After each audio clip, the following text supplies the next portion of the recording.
Hello and welcome to the University Graduate School's 3-minute thesis viewing party and results. We hosted our live finals back on the 13th of May, but unfortunately we had to have a limited audience. As 3-minute thesis is one of our favourite events of the year, we thought it was a shame for anyone else to have to miss out. So here we are, and we can't all be together, but we can at least watch along together and celebrate the success of all of our finalists. So thank you for joining us. So that you know what to expect, after I stop talking, you'll be watching a slightly edited recording of our live final. A few quick pointers. As it was pre-recorded, I have taken a few liberties in the edit. I've shortened the 1-minute pause that you'll see between presentations down to around 25 seconds or so. I also start introducing a break. It felt a little bit mean to leave that in and then not give you a short break too. So when you hear that coming up, just before 4 p.m. UK time, there'll be about 5 minutes to grab a drink or perhaps take the chance to speak to some of our finalists in the chat function to your right. Particularly for anyone that's joining us with headphones, we did experience some feedback issues, particularly in between presenters. And yes, I have learnt my lesson and I will buy a headset if we do this again. I've tried my best to limit this, but please do be aware and don't set your volume too loud just in case. So at the end of the video, just before 4:40 UK time, there'll be a chance for you to cast your vote for your favourite presentation in our People's Choice Award, and we'll post the link to the chat to the right of the video. Then I really hope that you can join us at 4:50 for the live announcements of the results, where we award the judges' winner and the runner-up. And you should be able to see the link to follow in the description below. Right, now seamlessly into the video. Seamlessly. I hope that you can all see and hear me. And I would like to take this opportunity to welcome you to our annual 3-minute thesis competition. It is not exactly the way it usually is, but I think it is a fantastic achievement by Katie and the team to get it on. And if we were together, I would suggest a rousing round of applause. You can just throw that into your round of applause for on Thursday night for the key workers.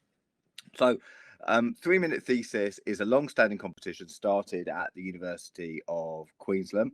The idea originally came during a period of drought when a director of graduate studies was told that he could only shower for 3 minutes and began to think about what other things you could do in 3 minutes and came up with the idea of 3-minute thesis. I think the heart of the competition is the idea that when we present our research to other people, we don't always get a long time. People don't always want to listen to us for hours.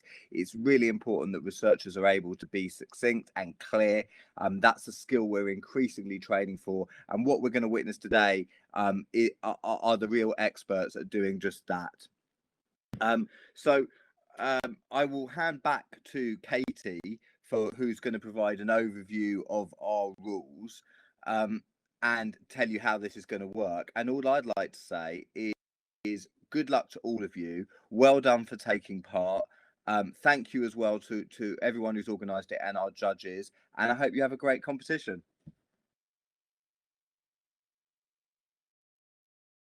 Thanks very much, Gavin.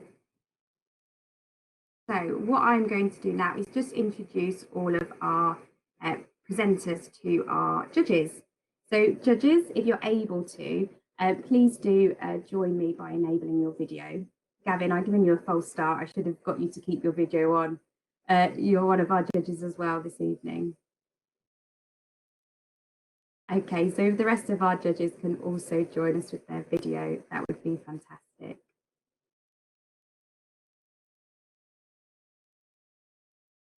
Great. Thank you, everybody. So for our presenters and for our audience as well, we have a panel of 6 judges joining us. Thank you very much for committing your time. I hope that you enjoy the presentations and we really look forward to hearing your feedback as well. So I'll get you to give me a wave or hello, whatever suits you best. So first off, we've got Gavin, who we've heard from, Dean of Postgraduates at the Graduate School. Thank you. And then we have Sarah. She's PGR lead for Les. Hi. And then Peter Hancock's joining us as PGR lead for EPS. Hi, Peter. And then we have PGR lead for Cal, Rika. Sorry, I should have checked your name beforehand. Hi and welcome. Thanks for joining us. And then we have Nicola from the College of Social Sciences, PGR lead. Hi, Nicola. And finally, Dan from the College of Medical and Dental Sciences, who's the PGR lead there as well. Great. So as we go through the presentations, if we are having any connection issues, we may just quickly ask you whether you can hear and whether you're okay to proceed. We'll ask just in the public chat feature, just to double check. So be aware of that. And we'll also be sharing a video with you afterwards, just in case you do have any connection issues as we go through. Perfect. Well, thank you again to our judges. If I can get you to disable your cameras for me now. Okay, so on to the rules. I'm sure many of you are familiar, our presenters and judges, I hope at least. But for our audience, I think you should see how difficult a task this is that our presenters are being tasked with. So we're to have a single static PowerPoint slide with no transitions, no additional electronic media or props, and our presentations are limited to 3 minutes at the maximum. And any of our competitors that exceed this 3 minutes will unfortunately be disqualified. All presentations are spoken word. To commence from, I've added some of these, the stage being our virtual environment, obviously. And for virtual competitions, all of our presenters start through speech rather than through movement or speech, as used to be the case. And the decision of our judges is final. So just to give you a little bit more information about what our judges will be looking for, we're looking at 2 sections which are equally weighted. So comprehension and content, and engagement and communication.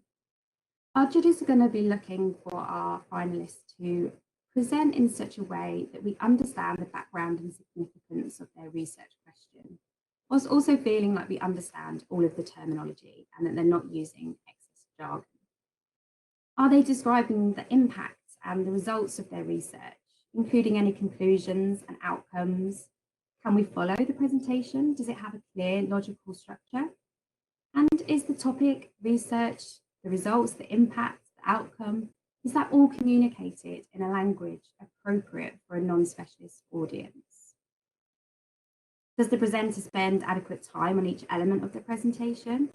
Or are they staying too long on one section and missing out opportunities to tell us about other parts of their research? And then in engagement and communication, we're looking for our presenters to make us want to know more about their research. Make sure they don't generalize or trivialize their research, and convey enthusiasm for their research as well. We want our presenters to capture and maintain our attention, and also have sufficient, I'll do this again, stage presence. We want eye contact, good vocal range. Do they maintain a good steady pace and have a confident stance? Also, we're looking at their PowerPoint slide. Is it clear? Is it legible? And does it help us understand their message? So no mean feat in just a 3-minute time period. So with no further ado, I think it's time that we hear from our presenters. So up first tonight, we have Kit, who's from the College of Engineering and Physical Sciences. So Kit, if I could ask you to join me on video and microphone, that would be great. Hi, Kit. Hello. So my title is We Broke a Thing, How? Perfect. Well, in a moment, I'm going to disable my video and my camera. I'll leave it for just a second on your title slide. And then once I progress to your presentation slide, you can start in your own time. Good luck, and I'll see you shortly.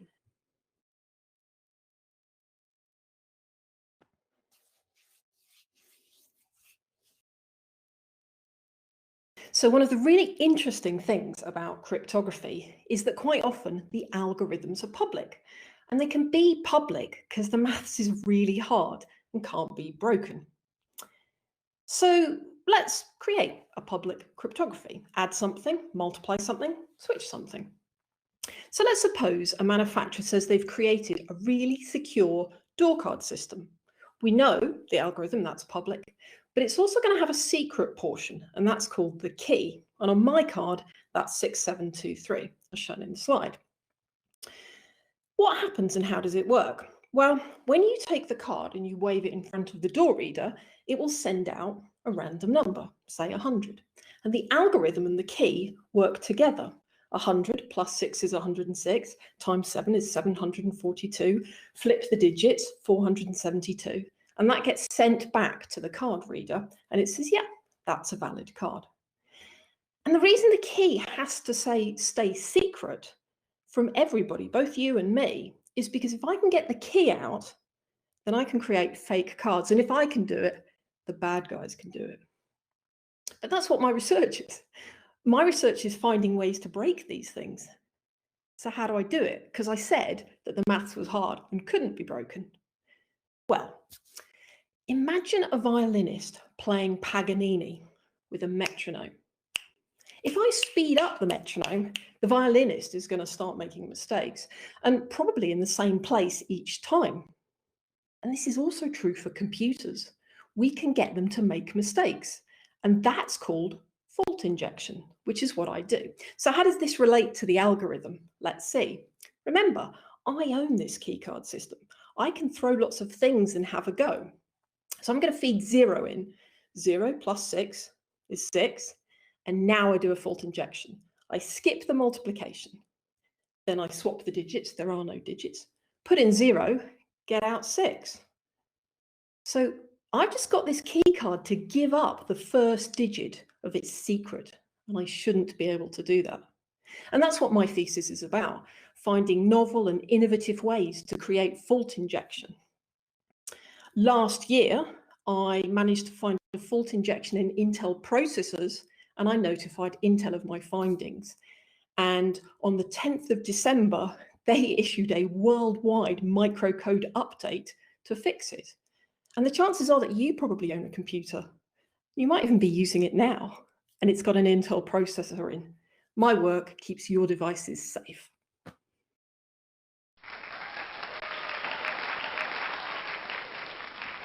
Thank you very much, Kit, for your presentation. If I can ask you to disable your, thank you, you're already ahead of me. And we'll just have a minute's pause to let our judges make some comments.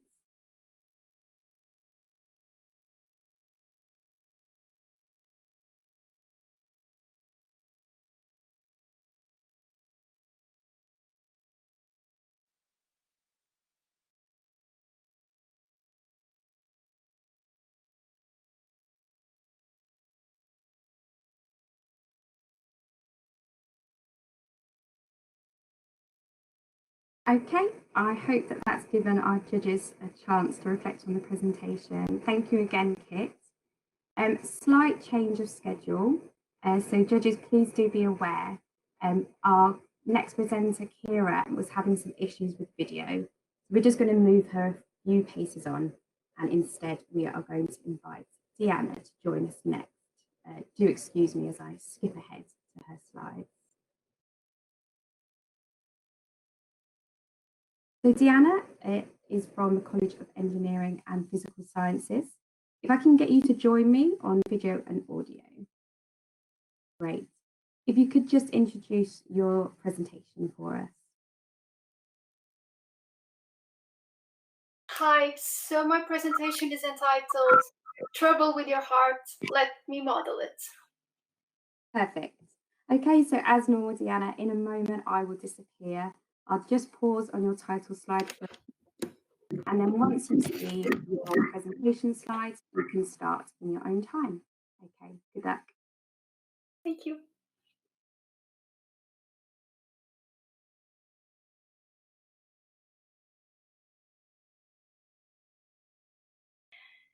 In the UK, 7 million people suffer from a cardiovascular disease, out of which 500 die each day. I'm sure you are aware of someone suffering from a cardiovascular disease. Well, let's have a look at the heart on the left figure. We can see several chambers and valves. I study heart valves because any change in them can lead to serious complications. Heart valves function like doors. They open to let blood pass between the chambers, and they close to prevent blood from flowing. One of these valves is the mitral valve, which is circled in the left figure. As we grow older, there are changes in this valve. For example, it can enlarge, leading to dysfunction. These problems, if not treated, can become a serious threat. These patients can experience fatigue, shortness of breath, develop high blood pressure, and even have heart failure or a stroke. The only way to stop the progression of mitral valve dysfunction is to have a surgery that restores it back to its normal shape. The problem with this, though, is that there are many surgical methods, and their success rate depends on two things: the type of problem and the technique employed. Currently, there is limited understanding of how mitral valve repair affects its performance, especially given the high variability in valve shape from patient to patient. But what if we could know before the surgery how each of these techniques affects valve performance? Well, that is exactly what my research aims at. I am developing a computational tool that, based on patient-specific data, automatically creates tailored mitral valve shapes. Using these, I develop computational models that mimic their function. An example of that is given in the figure in the center. Here we have a dysfunctional valve model based on patient-specific data that replicates non-closure of the valve, as given by the white bow-shaped opening in the center. So then what did I do? I incorporated different repair techniques into this model to see which one was best at restoring valve performance, which we can see in the figure in the right. You do not see any opening there, unlike the dysfunctional model. Now, how can this help? My computational tools can aid the surgeon choosing the most effective technique for a specific patient prior to their surgery, and create a bridge between engineering and medicine. These virtual interventions are exactly what we need to save more lives. Thank you.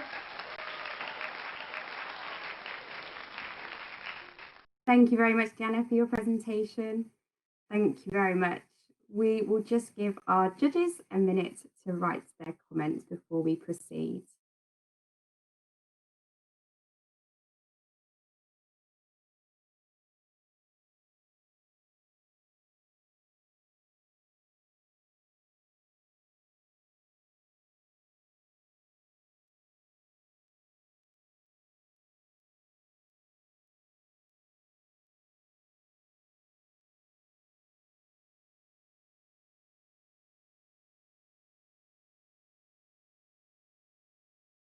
Hi, Kira. Really pleased to see that you've got your video resolved. So Kira will be joining us from the College of Medical and Dental Sciences. And if I can get you to read your title for me.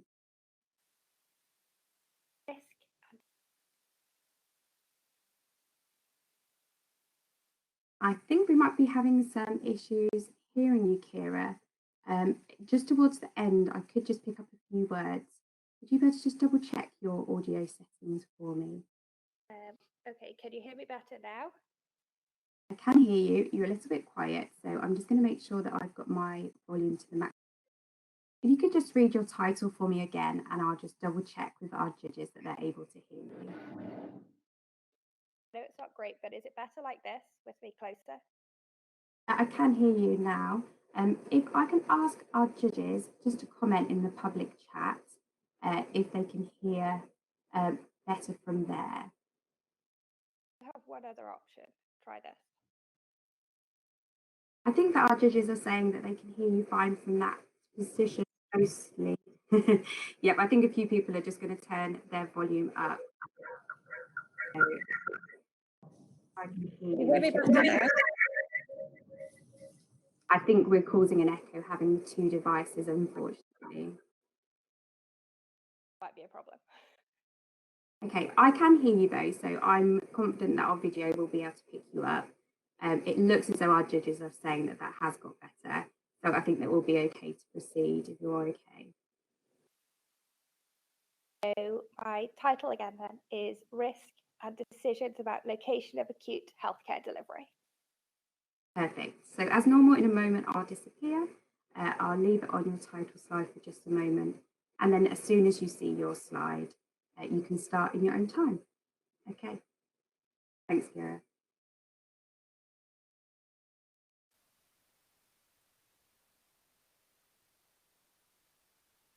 Hi, I'd like to introduce you to some people. Rachel and her son Tim, who has brought her to the hospital because she has. While there, they meet Charlie, a physiotherapist, Pam, another health professional. They assess Rachel, given that she needs hospital-level care. However, this level of care doesn't have to be delivered in a physical hospital. It can be delivered in Rachel's home. Receiving acute care at home or in a hospital each have their own risks and benefits. Deciding the best place for Rachel to be treated requires careful thought from everyone involved.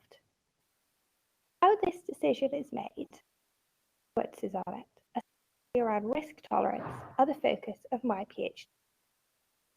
We will never build enough inpatient capacity for everyone who needs it, so we have to use more community-based hospital equivalent services, like hospital at home. These services already exist, but they're underused because people don't always make appropriate location of care decisions. By understanding how and why patients and professionals make the decisions they do, and they perceive risk, I hope to identify influential factors. Through those, influence behaviour, increase the use of out-of-hospital acute care locations. I will quantitatively assess the risk tolerance of staff, patients, carers at the front door of hospitals where they just arrive. I will interview physios and patients as they reach location of care decisions and their more general attitudes towards risk in their lives. One way to support these decisions is using discharge decision tools, help to identify which patients may be appropriate to be managed without admission. My systematic review has found a number of these. Only for some conditions, they still lack consensus on what an appropriate level of mortality is among those managed outside hospital. The current COVID-19 pandemic is influencing location of care and the world, and it's likely to have a long-term impact on where people view the safest place.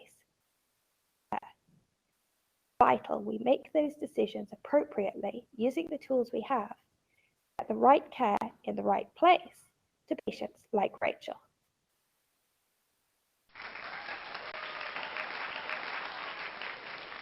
Thank you very much, Kira, for your presentation. I'm now just going to give the judges a minute to write some feedback. Thank you.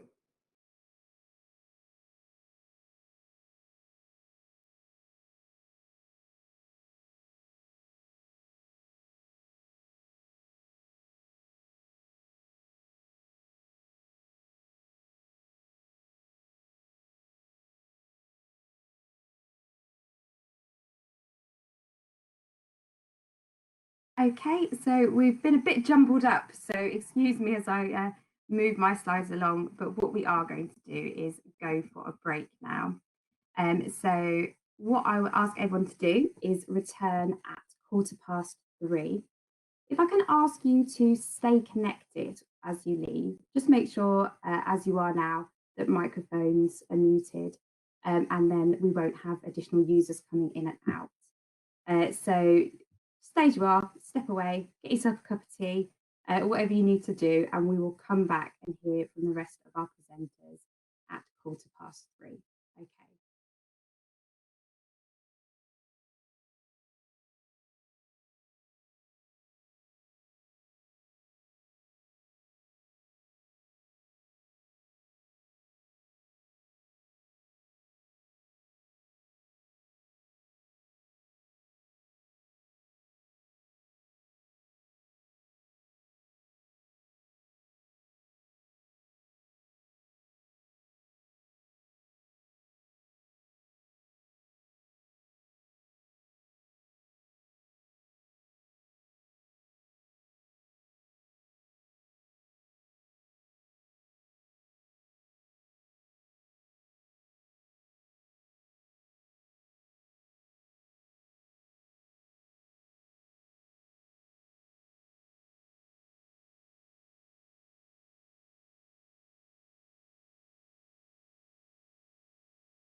Hello, everybody. Sorry for my very good video camera face then. I was just finding the record button so we can get started again.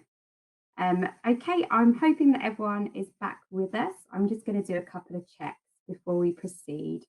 If I can get our judges just to give us a yes in the public chat, that would be really great. So we don't have to scroll down the list checking. That would be perfect. Okay, and okay, so any other, yeah, perfect. Okay, we have a few more with us, that's great.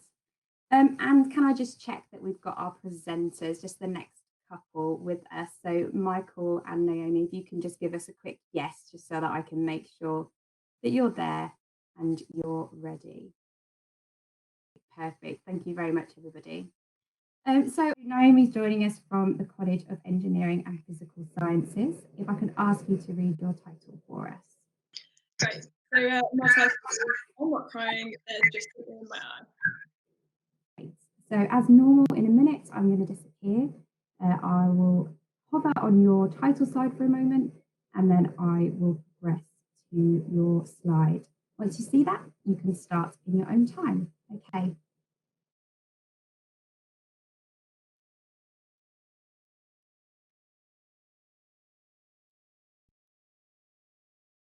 Something important that I've learned whilst doing my project is that people don't like talking about eyes. That's not actually what I'm investigating, but let's just say I am not allowed to talk about work at the dinner table. There's nothing worse than the feeling of having something in your eye. But imagine having that feeling 30,000 times a day, every single time you blink. That's what patients with band keratopathy have to live with. Band keratopathy is a condition where mineral builds up in between the layers of the cornea, the front clear surface of your eye, blocking your vision. At the moment, the only treatment for this is through surgery. Many eye conditions require surgery or injections because the eye is designed to keep things out, including drugs. Surgeries are expensive and increase the risk of infection. So many patients with band keratopathy, usually people with severe underlying conditions like kidney failure, just won't receive treatment for it. In those that do, they often need the procedure multiple times because the mineral comes back. Through my research, I'm trying to apply a chemical engineering solution to a medical problem, in that I'm trying to replace an eye surgery with an eye drop. The current procedure involves having the top layer of your cornea scraped away and the tissue underneath being treated with EDTA, a type of weak acid which dissolves the mineral. So how would we remove the mineral without using surgery? EDTA is quite toxic to cells and shouldn't be used frequently. So with an eye drop in mind, I've started working with sodium hexametaphosphate, or HMP, which is something that you might even have in your cupboard at home because it's used to de-limescale appliances. HMP is kinder to cells and can remove the mineral. And I've even shown that it can make cell membranes more permeable, which may allow it to get deeper into the tissue. With our active agent chosen, I now need to design a long-lasting eye drop, as most eye drops only last on the surface of the eye for a couple of minutes, which really limits how effective they can be. I'm working with polymers, long-chain molecules, that trap water and swell, creating a viscous material which is more resistant to blinking. The next question is whether the HMP and this material will work well together. But if they do, I'll have created a long-lasting eye drop which can remove the mineral without the need for surgery, and may even prevent the mineral forming in the first place. This will mean more patients get access to an effective, safe treatment. Now, I wouldn't normally finish a presentation like this, but due to recent events in the US, I have to say I'm not actually advocating using cleaning products as a treatment, so please don't try this at home. Thank you. Thank you very much, Naomi. I'm just going to pass on to a minute's pause, ready for our judges to write their comments, and I'll join then.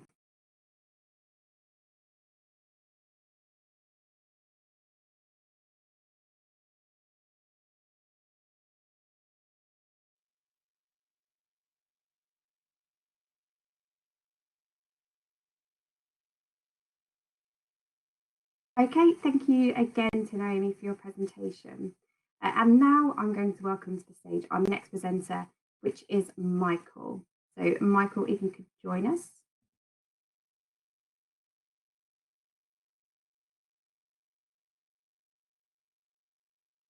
Hello. Hi, Michael. So Michael is joining us from the College of Medical and Dental Sciences.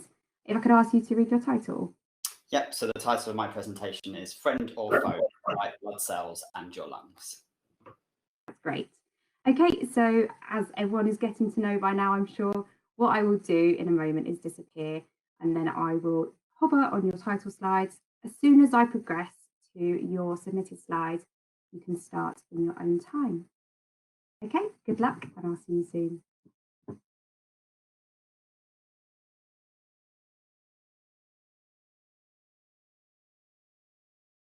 So I'd like to ask you all to take a deep breath in and out again. Now, this is something that we can sometimes take for granted, but many people who have a disease called chronic obstructive pulmonary disease, or COPD, aren't able to take this deep breath in. So my PhD has focused on one particular white blood cell known as a neutrophil. Now, usually these cells are really important in protecting us from disease and bacteria. They are really important in the immune system. But it's thought that actually in COPD, these cells, rather than being protective, can actually become damaging. And they might be responsible for causing some lung damage, such as emphysema that you can see on the slide. Now, currently, we have no cure for COPD. The best we can do is just alleviate these symptoms in patients. But what if we could find out what these cells were doing, what was wrong with them, and correct it? It might mean that these people don't have to suffer with COPD.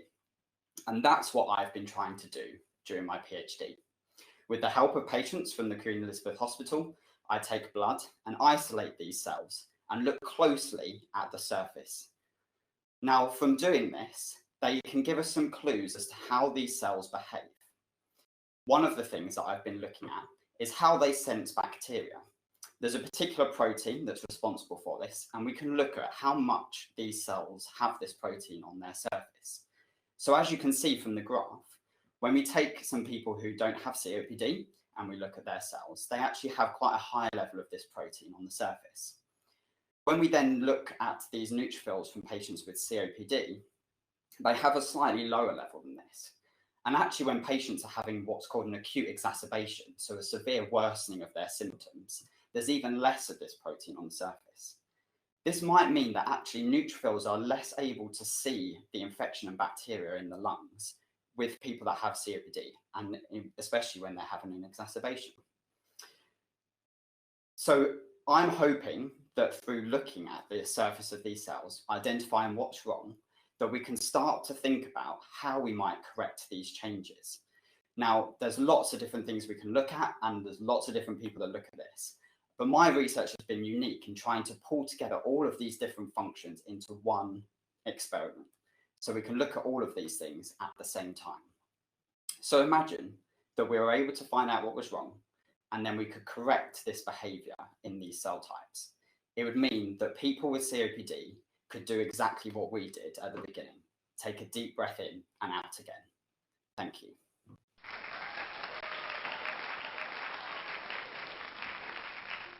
Thank you very much, Michael, for your presentation. I'm just going to give our judges a minute to finish writing any comments.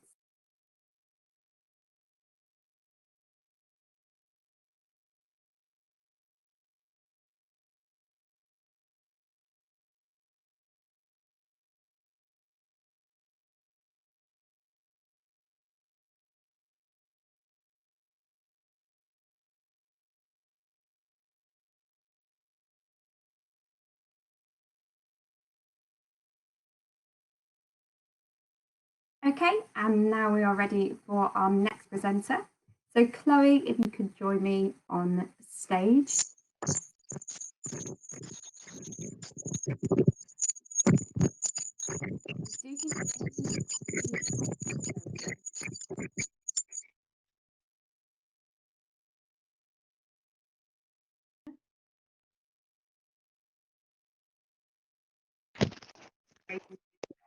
on there. Yeah, I think that we've stopped that feedback, so that's fantastic. Hello, can you see or hear me? Oh, hello? Yes, I can hear you now, Chloe. Would you be able to Oh, enable good, sorry. I'm pressing the buttons. I'm just trying to, can you see me now? just waiting for it to load. I think that Okay. I might be contributing to your feedback while mute. Okay. Ah, the screen is so small, I can't tell if you can see me properly. You can, right? I think. Yeah, I can see you fine, and I can hear you as well. Okay, great. So my title, let's reconsider the role of philosophy in our lives. Perfect. I'm going to save everyone the feedback and trust that you know the drill. You can start when you see the slide.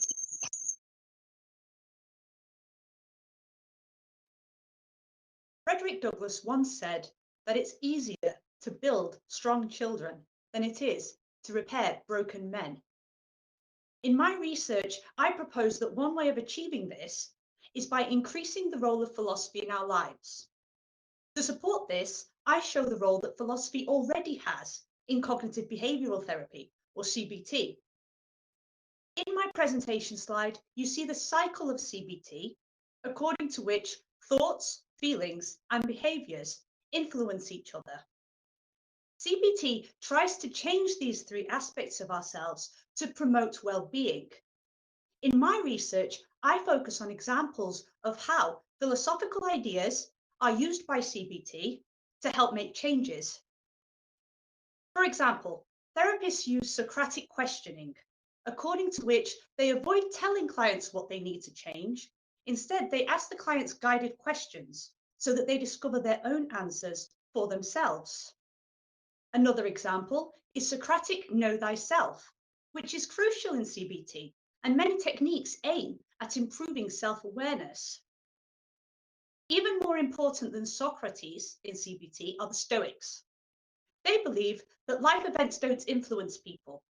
It's people's perception or interpretation of these life events which influences them.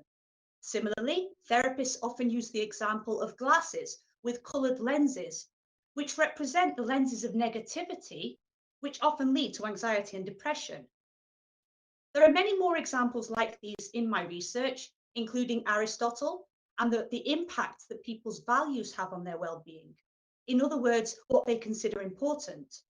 But right now, I want to turn to another point that I make in my research, which is, if we use philosophy to cure mental illness, why not use philosophy to prevent it? We use philosophy to make changes in people's thoughts, feelings, and behaviors.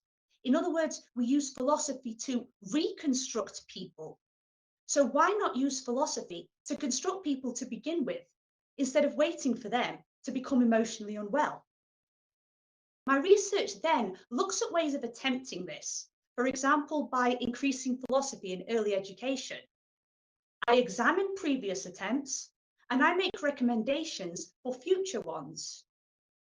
This philosophical construction of people might lead to future generations with enhanced resilience, empathy, social responsibility, bringing positive change to all aspects of people's lives. The conclusion of my research is that we need to reconsider the role of philosophy in our lives, bearing in mind that it's easier to build strong children than it is to repair broken men. Thank you. Thank you very much, Chloe. If I can get you to disable your video.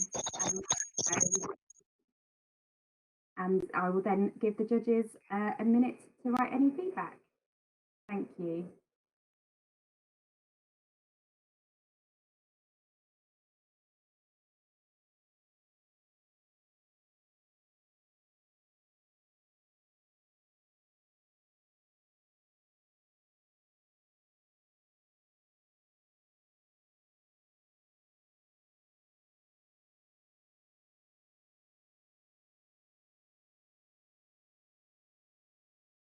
Okay, great. So we're now ready for our next presenter, which is Helena. Helena, if I can get you to join me and enable your video and your microphone, please.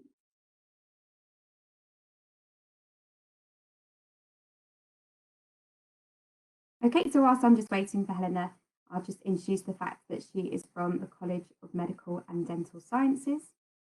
And I'm hoping that she'll be with us in a moment. I should just check. Looks like she's typing to us in public chat. Okay, no problem.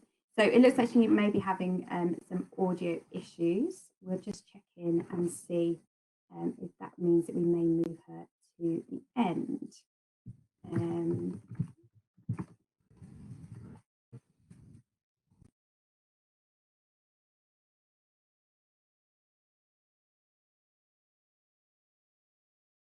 Okay, so I'm just typing to Helena at the moment to see whether she wants to check her audio or whether we can perhaps consider just putting her towards the end whilst George does some checks with her in the background. Okay, so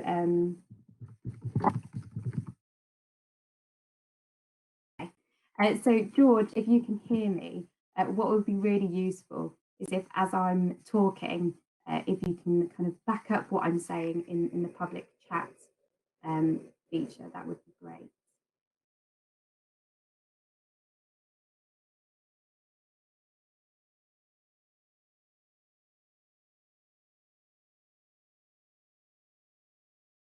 Okay, I think what might be best is actually if we just carry on, and if it's okay, if Inez is available, I'll ask her to join us instead. Inez, sorry to jump ahead to you, but if you are available, would you be able to join us now, please? Yes, Katie, I'm here. Perfect.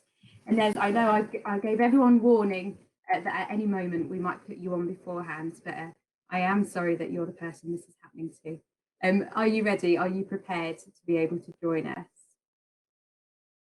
Yeah, sure. Thank you. It's okay. Okay, brilliant. If you can enable your camera as well for me.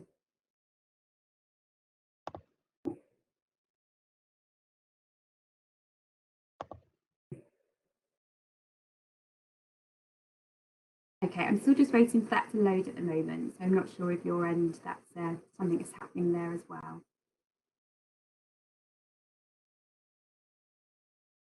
Yeah, it's loading. I will be patient. Yes, great, here we are. Hi Nez, thank you very much for jumping in early for us. So judges, sorry, I'm keeping you all on your toes. I pre-filled your judging sheets and it's probably making it more confusing as you jump up and down. So for clarity, this is Inez from the College of Arts and Law. And Inez, could you read your title for us? Yeah, sure. When objects change spaces as much as spaces change the objects, curating contemporary crafts since the 1970s. Your audio is not quite as clear as it was earlier. I can hear you though. Yeah, we just have a few judges saying a bit of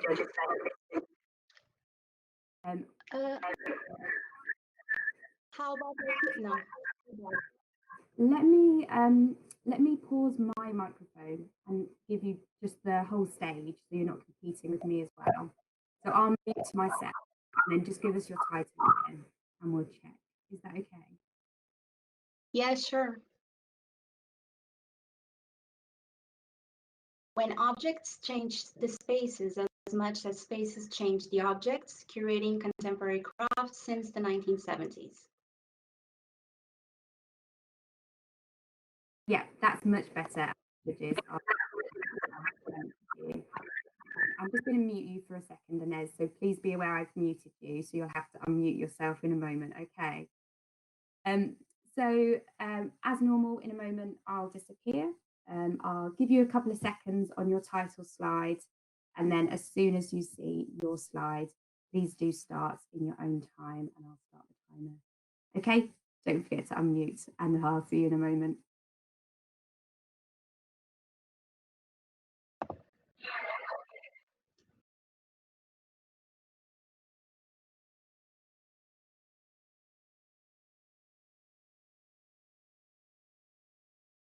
These two photographs show an exhibition that occurred in 1972. On the left, you can see where the exhibition happened, while the image on the right shows one of the displayed works. How do you think that this particular space can influence your perception of this particular artwork? You have probably been to an exhibition at a museum or a gallery. Perhaps you've also seen sculpture in a public park, or maybe you were at a cool art event at an old factory. Most exhibitions, however, follow the so-called white cube model. Imagine a box with blocked windows and white walls that isolate art from the outside world. The white cube is intimately connected to the history of modern art. It helped legitimize the fine arts, such as painting, against other practices, like the crafts. My PhD explores the exhibition of crafts since the 1970s and the ways in which different displays have shaped definition of craft. I started my first year focusing on secondary literature. Currently, I am examining primary sources such as installation photographs, exhibition catalogs, archives, and reviews, and interviews with curators and makers, that is, those who practice the crafts. Based on these sources, I will outline key trends in craft displays and analyze case studies of exhibitions held in several countries. One of the case studies in my project is Woman House, which you can see in the pictures. On the left, it is shown that it was installed in a mansion, while the image on the right reveals that it included craft-related materials, such as textiles. Therefore, Woman House challenges the paradigm of where art is shown and of what we perceive as art. Through the domestic setting and the use of craft, Woman House emerges as an alternative to the dull and discriminatory white cube. And how does Woman House define craft, we may ask? As a tactile, collective, interdisciplinary, and durational practice. The significance of my research is that by approaching Woman House and other displays from the perspective of craft and exhibition studies, I can contribute to a better understanding of craft. But why is this relevant? Exhibitions are powerful devices that influence how we feel art. Craft, in particular, is not only meant to be seen, but also touched. So whether you go to a museum or a park or a factory, you should be able to feel and grasp art fully. Thank you.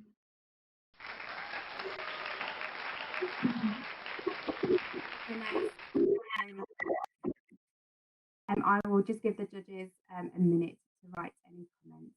Thank you.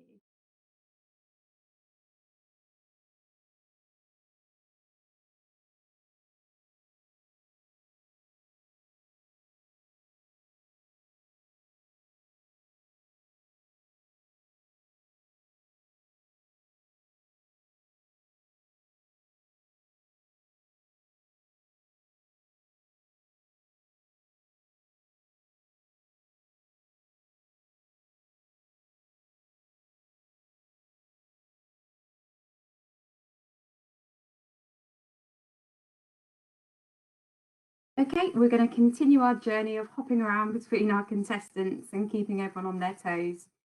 So Helena is now back with us and seems to have resolved her issues. So Helena, if I can get you to just come on and check for me.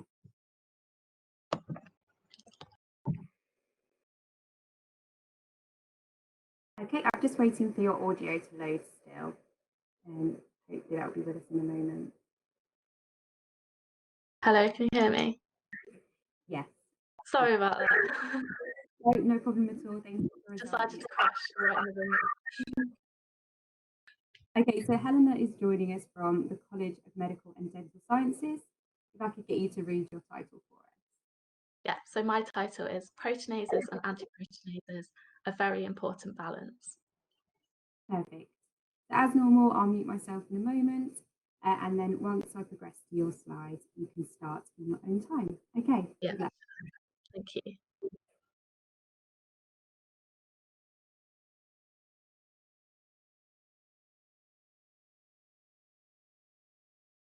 Imagine a Pac-Man racing through a maze, attempting to eat all the dots which block its path and disrupt the system. What if I told you that this was actually happening inside your body too? When our bodies face an immune challenge like an infection, white blood cells come along and release Pac-Men to protect us. In our lungs, to keep us healthy, these Pac-Men, or proteinases, are essential to eat bacteria or foreign bodies and to stop us from getting sick. However, these Pac-Men are also capable of eating healthy tissues, such as the lung lining, so they're usually kept in a very tight balance by anti-Pac-Men, i.e. the ghosts, which we call antiproteinases, so that the immune system can attack any infections, but no damage is caused. Understanding the roles of these Pac-Men and how they can go wrong forms the basis of my thesis. In a hereditary version of the incurable inflammatory lung disease, chronic obstructive pulmonary disease, or COPD, there is dysfunction associated with these ghosts, and they cannot stop the Pac-Men. So they don't just eat the bacteria, but also the lung structure. When there aren't enough ghosts to stop the Pac-Men, we call this a proteinase-antiproteinase imbalance. This sets off cascades of inflammation around the body and causes the lungs to become saggy and non-elastic. Air cannot get in or out of the lungs properly, and this is worse in the smaller, deeper parts of the airway where our oxygen-carbon dioxide transfer occurs. My thesis examines this imbalance and how it can be corrected.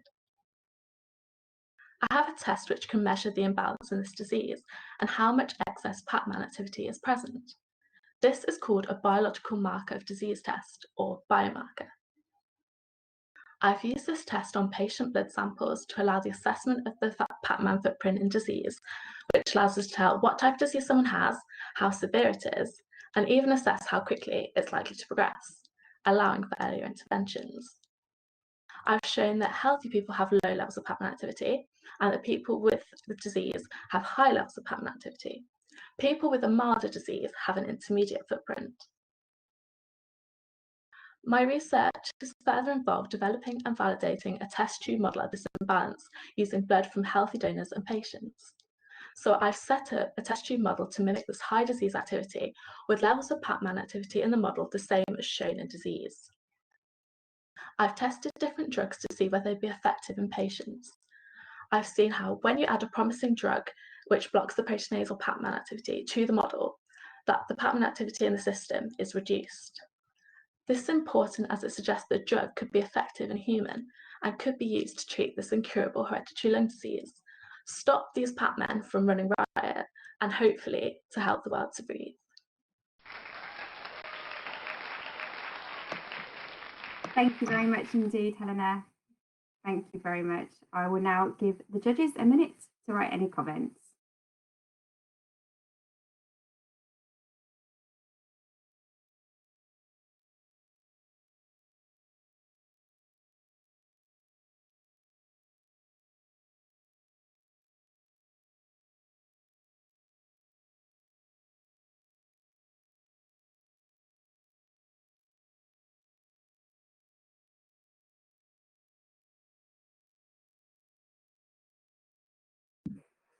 Okay, great. So moving on, we will be welcoming our next presenter, which will be Nikhil. So Nikhil, if I can get you to join me by enabling your video, that would be fantastic. Hello. Hi. Okay. Yeah. So for our judges, this is Nikhil. He's joining us from the College of Engineering and Physical Sciences. And if I can get you to read your title for us, please. My research is on switching to a punctual and safer railway network by developing a novel numerical approach to assist condition monitoring of railway switches and crossings. As normal, I'll disappear in a moment, Nikhil. And then once you see your slides, you can start in your own time. Okay. Thank you. Good luck.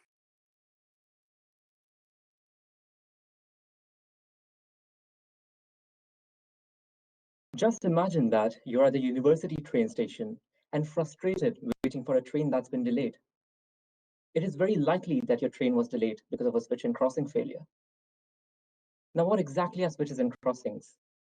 Switches and crossings are a very important part of the railway infrastructure that enable trains to change tracks. You can see an example of one on my slide. According to Network Rail, switches and crossings occupy just 4% of the total UK track mileage, but they attribute to 23% of maintenance and renewal budgets of Network Rail. Therefore, by using the first principles of engineering, my research looks at why this happens and what can be done to mitigate this. In railway engineering, there's a field called condition monitoring, wherein you install sensors on the infrastructure. You use these sensors in order to gather data such as forces on tracks. You then use this data to predict faults on the infrastructure. I discovered that in my field, these sensors were being placed randomly on the infrastructure rather than in a systematic manner. Therefore, I developed a novel numerical tool which is capable of telling us where to install these sensors on the track. So, as you can see on the Venn diagram of my slide, my research comprises of three different aspects. The first aspect is to carry out numerical simulation of vehicle and track in order to determine the placement of sensors on them. The second is to choose the highest quality of sensors to get the best quality of data. And the third is to use that data in order to predict faults on the infrastructure. So the novel numerical approach that I used in order to simulate the interaction between the vehicle and the track is called the finite element method. In the finite element method, the wheel, switch and crossing, and other parts of the infrastructure are discretized or divided into hundreds of thousands of finite elements. Each of these elements is then analyzed individually using the different laws of physics in finite element software. So due to the level of detail considered, my switch and crossing model is also able to replicate different environmental conditions, such as leaf fall season or frost on tracks. I also validated my model by comparison against field measurements. This was done by taking outputs such as forces and accelerations from a high-speed switch and crossing in Warwick and then comparing them against my simulation outputs. In the future, we are going to see the implementation of digital technologies in massive infrastructure projects in the UK, such as HS2 and Crossrail. My research supports the implementation of these digital technologies. So hopefully, by the time we have our new university train station in 2022, you and I should be able to travel on a safer and a more punctual railway network. Thank you very much.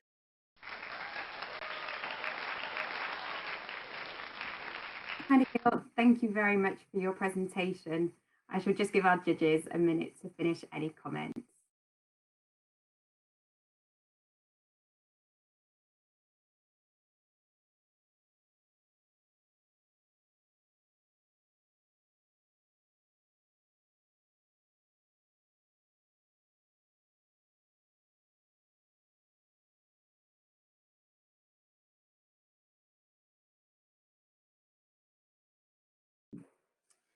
Okay, so the time has come for our final presenter, which is Lucy. So Lucy, can you join us on stage? Hi. Hi, Lucy. So Lucy's joining us from the College of Engineering and Physical Sciences. If I can get you to read your title for us. Yeah. Gravity is pathetic, defeating it with models of spinning black hole mergers. So as you will expect by now, in a moment I'll disappear. I'll hover on your title slide for just a second or so, and then as soon as you see your presentation slide, you can start in your own time, okay? Yeah.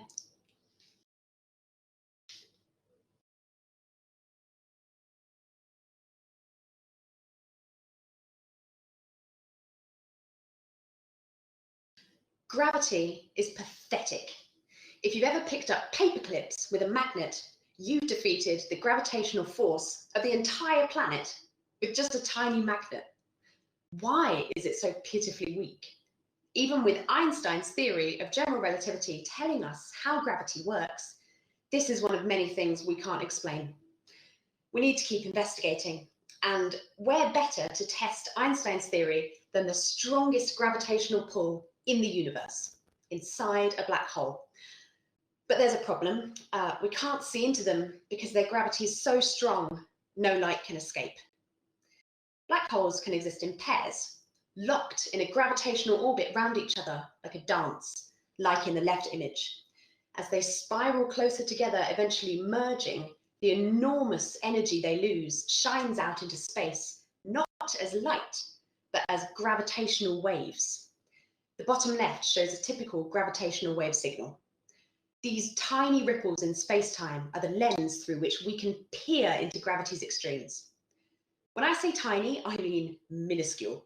Forget needle in a haystack. It's akin to finding a needle in the Milky Way galaxy. But we know what we're looking for, and by building models of the signal we expect to find and comparing them to detector data, we can find a match.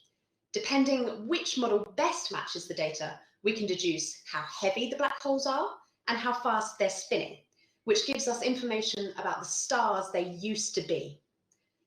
My PhD is on mergers where the individual black holes rotate in different directions to their inward spiral, shown by the blue and yellow arrows in the image on the right. Picture the black holes dancing together, but also individually pirouetting. This minor detail has a dramatic effect on the gravitational waves they produce, introducing complex extra oscillations like in the bottom right. It's important to capture these features in our models because the extra oscillations give us vital information about the gravitational behavior. But modeling them directly is impractical. I am designing a model framework which has simple inputs, yet reproduces these complex spinning features. I use supercomputers to calculate my model's gravitational wave behavior and statistical techniques to see how well it fits what we expect. We haven't yet detected a real spinning gravitational wave, but my model framework could facilitate unpicking how gravity works in these extra oscillations, like why it's so ridiculously weak. I aim to, figuratively, shed light on black holes from their mergers and probe gravity's inner workings, defeating it not with a magnet, but with my computer. Thank you, Lucy, for your presentation. Thank you very much. I'll just give a minute for our judges to write any comments and then we'll close the session.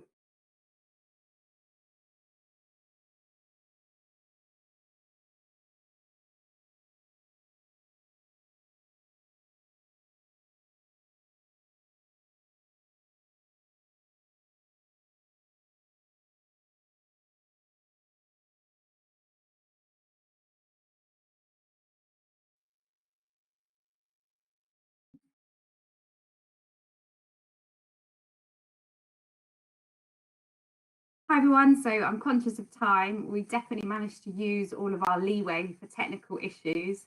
I hope all of our judges have been kept on their toes as we've jumped backwards and forwards through our presenters. I just want to say thank you to all of our presenters. You did a fantastic job. Really pleased, and especially as you're overcoming audio and technical connection issues as well. Quick rundown before we end the session on the prizes and the results. We've got 3 awards available just to up the stakes. There's some high values going on, so we'll look forward to presenting them to our winners. And we'll also be launching the People's Choice Award shortly as well, with more details to follow. So for our finalists, I'll be in contact with you after the session to let you know when you can expect the next steps. And judges, I'll be in contact with you as well about how to return your scores. So all that leaves me to say is a big thank you. What I would like to do is get our presenters to join me by enabling their video if they're able to. If you're experiencing any technical issues, please feel free to not enable your video. But come and join me for a quick hello if you can. And if any of our judges would like to join us as well, please do feel free to enable your video and join us. What I will do is I will clap on behalf of the entire group. Just let you know as well, what you can do is just reduce the size of your slide and then you can see everybody join us in a lot more detail. Perfect. Okay, so I will clap myself, but if you keep your microphones muted so that we don't all absolutely drown each other out. But here is to all of our presenters. Congratulations, you did a really great job. And also to our judges, thank you. Thank you for your time. Thank you for joining us, and we'll look forward to seeing all your feedback. Thank you. And perhaps a little clap for Gavin's son, because he's joining us, and that feels fun. So for Gavin's son.